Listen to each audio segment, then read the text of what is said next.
Where did all the color go? Houses and furniture used to be covered in colorful patterns, but today they're all gray and white with the occasional black accent. So what happened? Was it a genuine shift in taste or a byproduct of corporate greed? Hi everyone, Ken here. Hit that subscribe button and let's get to the bottom of it in a special episode of This House. To understand how we got here, we need to back all the way up to the 1800s. The Victorians were shameless about color.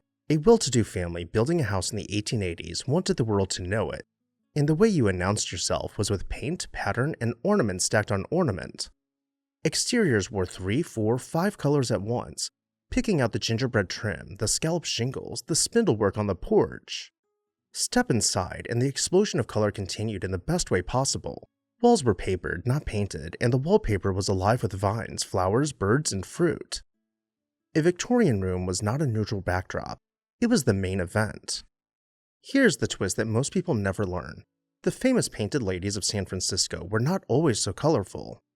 They were built in the 1890s, and during both world wars, many of San Francisco's Victorians were slathered in cheap battleship gray, painted with surplus navy paint. For decades, the city's gorgeous old housing stock sat there drab and forgotten. Then in 1963, a local artist named Butch Cardam got fed up and painted his own house in psychedelic colors. Neighbors sneered at first, then they copied him, and a loose band of designers who came to be known as the colorists spent the 1960s and 1970s transforming entire streets. The color we now think of as timelessly Victorian was in fact a rebellion, a deliberate act of defiance against the gray that had swallowed the city. That detail is worth holding on to because gray, as it turns out, is not new, it just keeps coming back. For most of the 20th century, though, color held its ground, and it changed its outfit every decade or so. The optimistic years after World War II gave us the colorful pastel kitchen, all mint greens, pale yellows, and a soft pink. Refrigerators came in turquoise, bathrooms were tiled in candy tones from floor to ceiling. Then the 1970s arrived and turned up the saturation, trading pastels for earth tones. This was the age of avocado green and harvest gold, of burnt orange and copper tone brown. The 1980s cooled things down again into mauve and dusty rose, country blue and Laura Ashley florals, a decade that could not decide whether it wanted Miami Vice pastels or dainty rural wildflowers, but hey, why choose? And then, sometime in the 1990s, the color started draining out of the picture, and it has never fully come back. To understand why, you have to follow the money, because the disappearance of color from the American home is less a story about taste than a story about houses becoming something other than places to live. The first act of that story wore a warm brown coat. Before there was gray, there was beige, and beige had an accent. Through the late 1990s and into the 2000s, the aspirational American house went Tuscan. Builders threw up whole subdivisions of faux Mediterranean villas, stucco the color of a sun-baked biscuit, terracotta roof tiles, arched doorways, and heavy wrought iron. And inside, the homeowners followed suit with sponge-painted gold walls, burgundy accents, dark cherry cabinets, and oversized furniture. Pretty much what a modern-day cheesecake factory looks like. The critic Kate Wagner, who created the blog McMansion Hell, wrote the sharpest account of this era, and her diagnosis is worth sitting with. The Tuscan beige look, she argued, was not really about Italy at all. It arrived alongside a profound shift in what Americans thought a house was for. The house was becoming an asset, a thing to be improved and flipped and cashed out, and the beige was a symptom. The engine of that shift was television.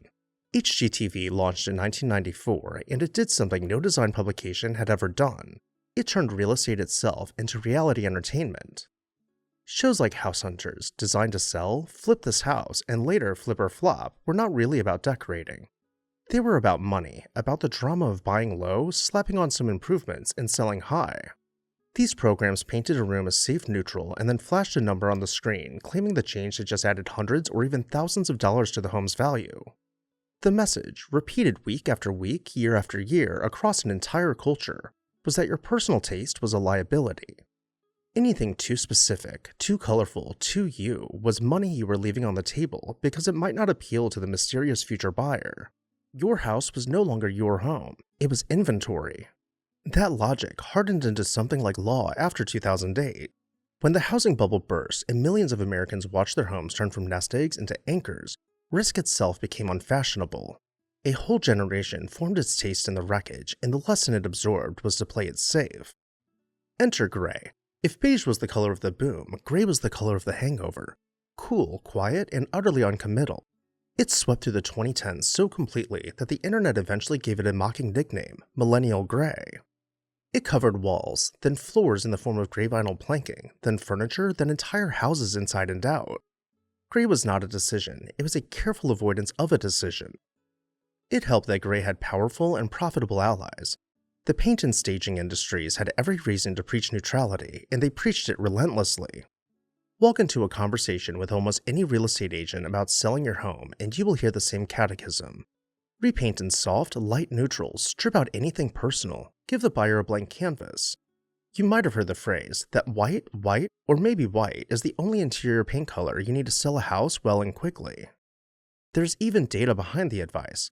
When Zillow analyzed more than 32,000 listing photos of homes sold between January 2010 and February 2017, it found that houses with grayish exteriors, a mix of light gray and beige, sold for $3,496 more than similar houses painted in medium brown or finished in tan stucco.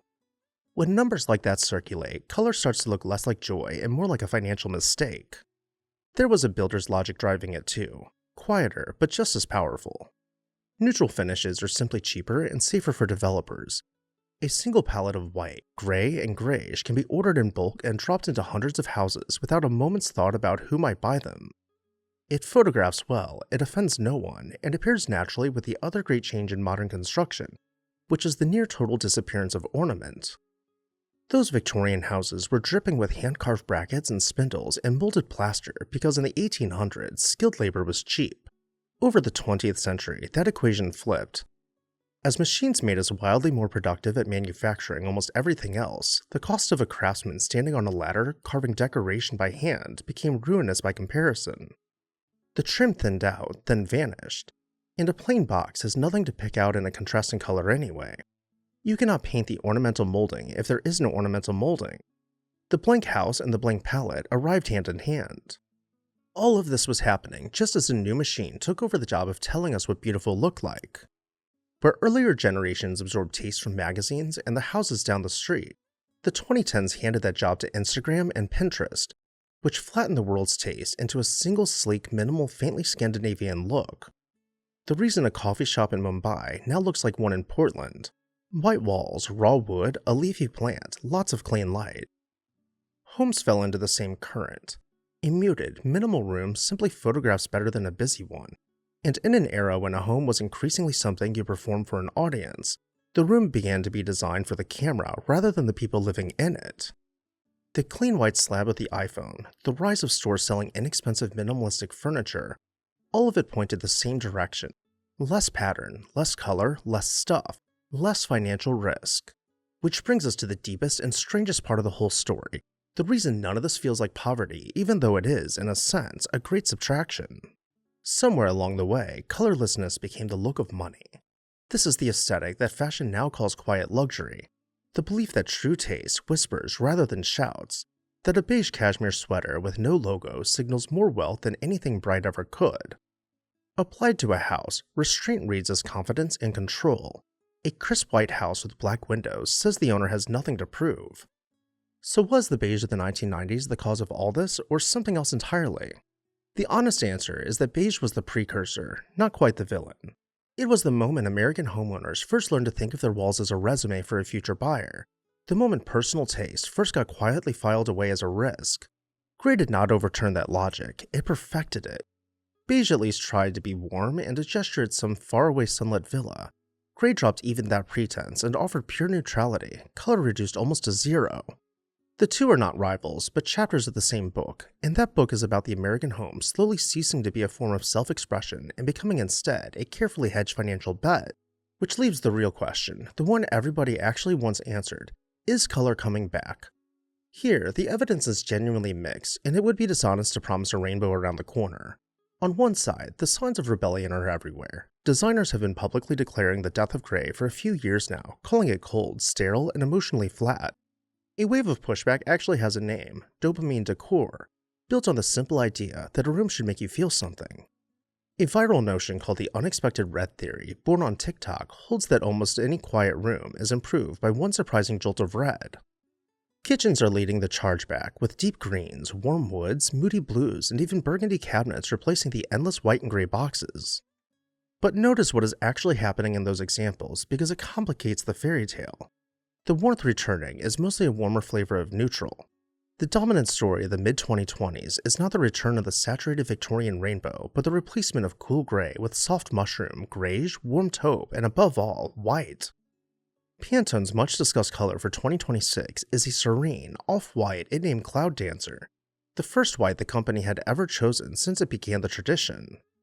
Color in the American home has always moved like a pendulum, from the riotous Victorians to the battleship gray of the war years, from the avocado 1970s to the beige 2000s to the gray 2010s. It was never a straight decline, and it is not a straight recovery now. What we are living through is the slow exhaustion of an idea, the idea that your home should be a blank, safe, resellable box built for a stranger's imagination rather than your own life. The people declaring war on gray are really declaring war on that. Whether they win, and whether the boldness they crave turns into another muted compromise the moment it hits the mass market, is a story still being painted. But if the painted ladies taught us anything, it is that all it takes is one stubborn person, fed up with the gray, reaching for a brighter can of paint and daring the neighbors to follow. And with that, I'll turn it over to you. Let me know your thoughts down below in the comments section, and while you're there, make sure you're subscribed so you never miss an exciting episode of This House.